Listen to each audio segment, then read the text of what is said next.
Julien est pilote sur Tigre, l'un des meilleurs hélicoptères de combat au monde. C'est un privilège rare que l'armée de terre nous offre en nous laissant filmer au plus près de cette machine de guerre. Avec son esthétique agressive, l'engin ne cache en rien ses intentions. Il a une gueule, il fait un peu peur quand on le voit comme ça, mais c'est vrai que l'appareil, en fait, c'est un appareil qui a été fait autour d'un système d'armes. Tout a été construit par rapport à de l'armement, donc aux canons, aux roquettes, aux missiles, tout est fait par rapport à ça. En plus de ses armes redoutables, le Tigre est un monstre de technologie.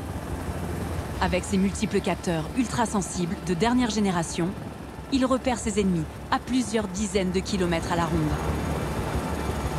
Sa maniabilité est elle aussi exceptionnelle. Il a été conçu vraiment pour le combat et il a été conçu pour être extrêmement manœuvrant. C'est un hélicoptère qui est extrêmement nerveux, qui a des limites de domaine de vol, des limites qui sont quasiment infinies. On peut le mettre à 90 degrés de cabré. En gros, nous, on apprend à mettre la machine dans différentes conditions de vol. Par exemple, tu vois, si on a une alerte missile qui vient, en gros, nous, on peut réagir de suite, tu vois, en mettant la machine pour pouvoir éviter le missile, par exemple, tu vois. On peut le mettre quasiment sur le dos. La machine, c'est vrai qu'elle est extrêmement puissante. Et c'est vrai que des fois, on peut même être un peu surpris. On va dire qu'on peut-être pas la machine qui va être limitante, c'est vraiment le pilote qui sera limitant par rapport à la machine. En fait, c'est quasiment un hélicoptère qui fait des manœuvres d'avion. Le Tigre est l'un des hélicoptères les plus réactifs du monde. Et c'est une question de survie. Car l'appareil va au cœur même du conflit. Là où les kalachnikovs et les roquettes tirées au sol peuvent les détruire à tout moment.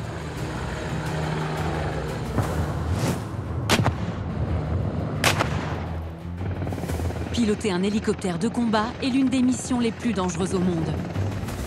Vous allez découvrir, avec des images exceptionnelles, pourquoi ils sont essentiels lors des attaques de commando sur la terre ferme.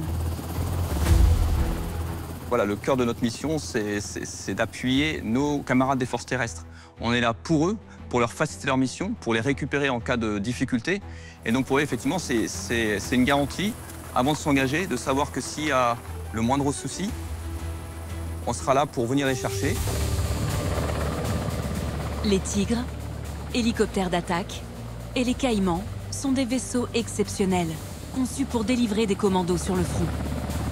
Ce sont des appareils affectés à l'armée de terre, car c'est bien au contact des troupes armées qu'ils se rendent au plus vite. Au Mali, en Syrie et dans d'autres théâtres d'affrontement, les hélicoptères de l'ALAT, pour aviation légère de l'armée de terre, ont connu les situations les plus hostiles. Tous les soldats de l'armée de terre qui ont été projetés en Afghanistan connaissent le Tigre et quelque part, je pense pas me tromper en disant qu'ils l'adorent parce qu'il venait les aider dans des situations inextricables la plupart du temps.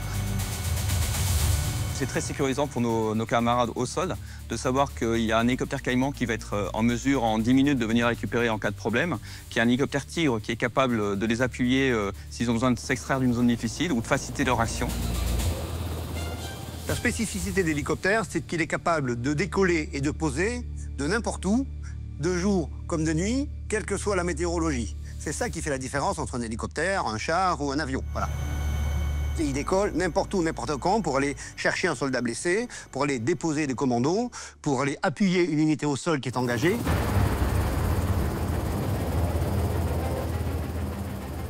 Les hélicoptères sont les anges gardiens des commandos. Sans eux, la plupart des opérations ne peuvent avoir lieu. C'est pour cela que le Tigre fait l'objet de toutes les attentions. Il bénéficie de mises à jour profondes et la programmation dans les années à venir d'une rénovation majeure. Tout cela pour que l'hélicoptère, mis en service en 2007, soit toujours en 2040, le monstre qu'il est. Car l'appareil est un formidable engin de guerre, qui ne ressemble à aucun autre. Avec comme particularité première, un profil très fin.